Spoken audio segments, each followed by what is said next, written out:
George arrancó de allí y corrió escaleras arriba tan rápido como pudo, dándose cuenta de repente de que llevaba por fuera los faldones de la camisa y de que esos faldones serían su perdición. La cosa del sótano le permitiría llegar casi hasta arriba y entonces le cogería por el faldón de la camisa y tiraría hacia atrás y alcanzó la cocina y cerró la puerta a su espalda.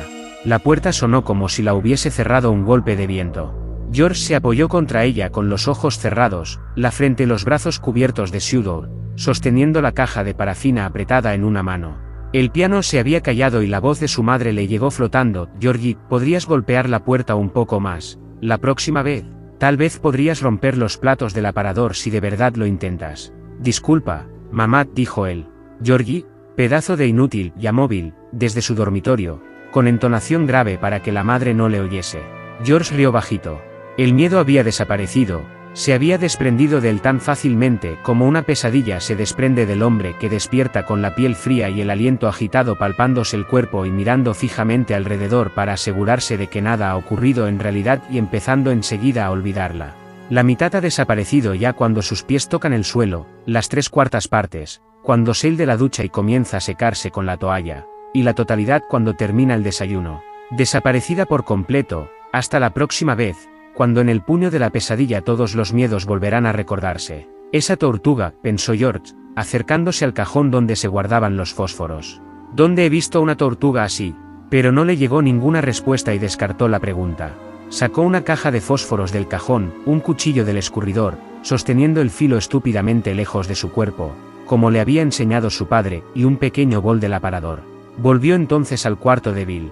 «Eres un inepto, Georgie», dijo Bill bastante cordialmente mientras apartaba las cosas de enfermo que había en su masilla de noche: un vaso vacío, una jarra de agua, Kleenex, libros, un frasco de Vicks Vaporub, cuyo olor Bill asociaría toda su vida a pechos flemosos y narices tapadas. También estaba allí la vieja radio Philco, pero no emitía ni a Chopin ni a Bach, sino una canción de Little Richard, aunque muy bajito, tan bajito que Little Richard perdía toda su cruda y elemental potencia.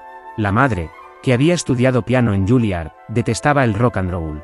Más que detestarlo, lo abominaba. «No soy ningún culo», dijo George, sentándose en el borde de la cama y poniendo en la mesa las cosas que había traído. «Sí que lo eres», dijo Bill. La risa de Bill se convirtió en un ataque de tos. Cuando por fin empezó a ceder, la cara de Bill había tomado un color de ciruela que George contemplaba con cierta alarma. El sonido del piano se interrumpió. Los dos miraron en dirección a la sala, esperando el ruido del taburete al correrse hacia atrás y los pasos impacientes de la madre. Bill sepultó la boca en el hueco del codo, sofocando las últimas toses mientras señalaba la jarra. George le sirvió un vaso de agua y él se lo bebió entero. El piano volvió a empezar otra vez para Elisa. Bill el Tartaja no olvidaría jamás esa pieza, y aún muchos años después no podría escucharla sin que se le pusiera carne de gallina en los brazos y la espalda. El corazón le daba un vuelco y recordaba: mi madre estaba tocando eso el día en que murió Georgie. «¿Vas a seguir tosiendo, Bill?» «No». Bill sacó un Kleenex de la caja, carraspeó tronantemente con el pecho, escupió un poco de flema en el papel, lo arrugó y lo arrojó al cesto que tenía junto a la cama lleno de bollos similares. Por fin abrió la caja de parafina y dejó caer un cubo ceroso en la palma de su mano. George lo observaba con atención, pero sin hablar ni hacer preguntas. A Bill no le gustaba que le hablase mientras hacía cosas, pero él sabía que si mantenía el pico cerrado, su hermano acabaría por explicar lo que estaba haciendo. Bill usó el cuchillo para cortar un trocito del cubo de parafina. Puso el pedazo en el cuenco, encendió una cerilla y la apoyó sobre la parafina. Los dos niños observaron la llamita amarilla, mientras el viento agonizante impulsaba la lluvia contra la ventana en golpeteos ocasionales. «Hay que impermeabilizar el barco para que no se hunda al mojarse», dijo Bill. Cuando estaba con George tartamudeaba poco, a veces nada en absoluto. En la escuela, en cambio, tartamudeaba tanto que hablar le resultaba imposible.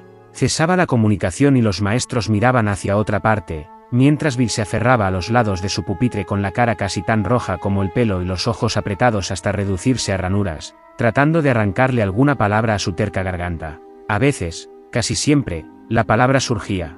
Otras veces simplemente se negaba. A los 3 años había sido atropellado por un coche y arrojado contra la pared de un edificio. Había estado inconsciente durante 7 horas. Mamá decía que ese accidente le había provocado la tartamudez. A veces, George tenía la sensación de que el padre y el mismo Bill no estaba tan seguro. El trozo de parafina se había derretido casi completamente en el cuenco. La llama de la cerilla borboteó más baja poniéndose azul al abrazarse al trozo de cartón, entonces se apagó. Bill hundió el dedo en el líquido, lo sacó bruscamente, con un leve silbido. Luego miró a George con una sonrisa que pedía disculpas. Cuema, dijo.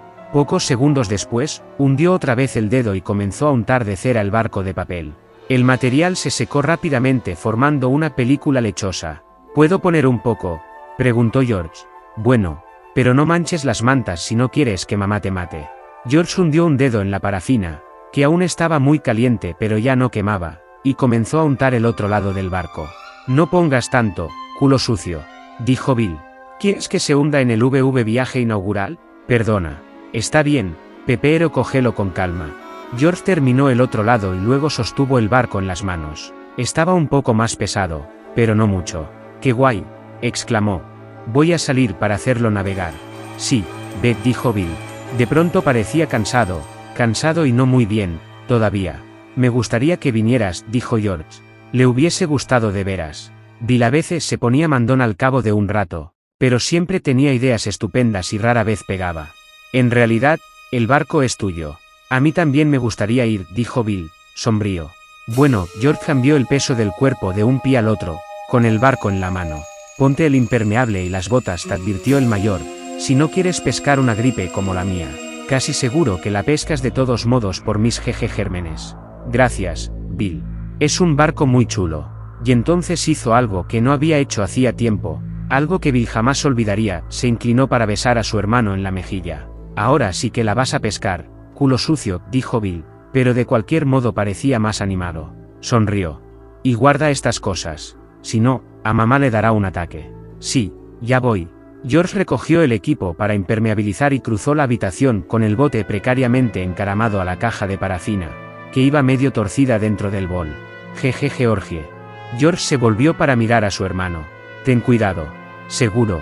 Arrugó un poco el ceño. Eso era algo que decían las madres, no los hermanos mayores.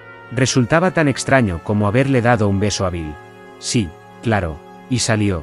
Bill jamás volvió a verlo. 3, y allí estaba, persiguiendo su barco de papel por el lado izquierdo de Beecham Street. Corría deprisa, pero el agua le ganaba y el barquito estaba sacando ventaja. Oyó un rugido profundo y vio como 50 metros más adelante, colina abajo, el agua de la cuneta se precipitaba dentro de una boca de tormenta que aún continuaba abierta.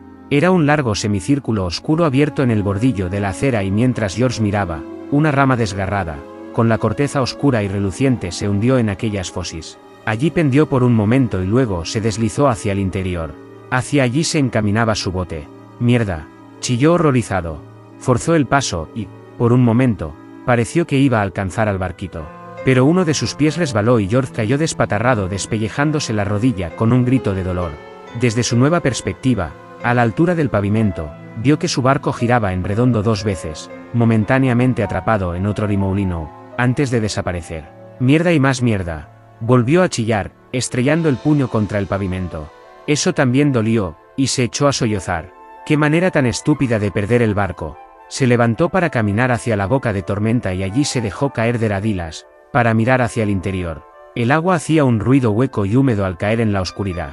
Ese sonido le daba escalofríos. Hacía pensar en...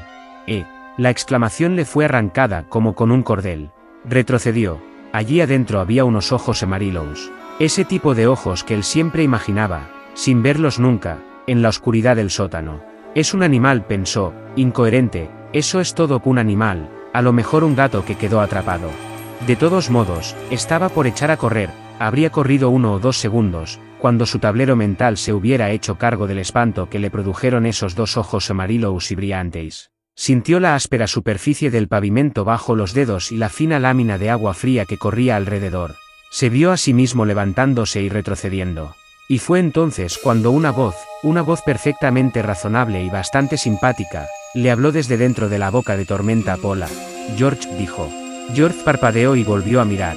Apenas podía dar crédito a lo que veía, era como algo sacado de un cuento o de una película donde uno sabe que los animales hablan y bailan. Si hubiera tenido 10 años más, no habría creído en lo que estaba viendo, pero no tenía 16 años, sino 6. En la boca de tormenta había un payaso.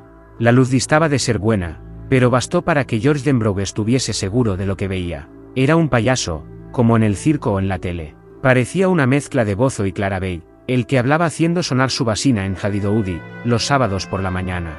Buffalo Bob era el único que entendía a Clarabelle, y eso siempre hacía reír a George. La cara del payaso metido en la boca de Tormenta era blanca, tenía cómicos mechans de pelo rojo a cada lado de la calva y una gran sonrisa de payaso pintada alrededor de la boca. Si George hubiese vivido años después, habría pensado en Ronald McDonald antes que en Bozo o en Clarabelle. El payaso tenía en una mano un manojo de globos de todos los colores, como tentadora fruta madura. En la otra, el barquito de papel de George. ¿Quieres tu barquito, Georgie? El payaso sonreía. George también sonrió. No podía evitarlo, aquella sonrisa era del tipo que uno devuelve sin querer. Por supuesto. El payaso se echó a reír. Por supuesto. Así me gusta. Así me gusta. ¿Y un globo? ¿Qué te parece? ¿Quieres un globo? Bueno, sí, por supuesto. Alargó la mano, pero de inmediato la retiró contra su voluntad. No debo coger nada que me ofrezca un desconocido. Lo dice mi papá. Y tu papá tiene mucha razón, replicó el payaso de la boca de Tormenta sonriendo. George se preguntó cómo podía haber creído que sus ojos eran amarillos, si eran de un color azul brillante, bailarín, como los ojos de su mamá y de Bill. Muchísima razón, ya lo creo. Por lo tanto, voy a presentarme. George, soy el señor Bob Gray, también conocido como Pennyuls, el payaso bailarín. Pennyuls, te presento a George Denbrough. George, te presento a Pennyuls. Y ahora ya nos conocemos. Yo no soy un desconocido y tú tampoco. ¿Correcto? George soltó una risita.